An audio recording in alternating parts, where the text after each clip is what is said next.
estuve viendo ya tus videos, pero no le doy. El roncar. ¿El qué? Roncar. Ah, es dormir con el enemigo. ¿Con quién vives? A ver, me hago el muerto porque estoy viviendo con alguien con quien peligro.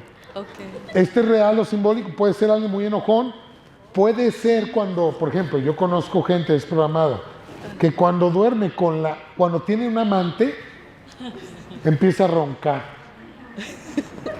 Ojo, hay gente que cuando toma, ronca más. ¿Sí?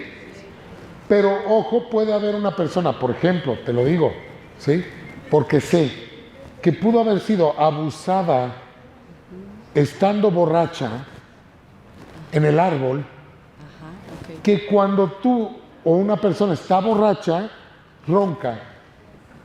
Entonces la memoria, porque el roncar es hacerme el muerto para que no me haga daño mi atacante. Es simbólicamente, biológicamente significa. Entonces sí puede sanar y trata de tomar conciencia. Eso es lo que te puedo decir. Eso es tomar conciencia. ¿Sí? Ok. Ok, gracias, Fernando. Último.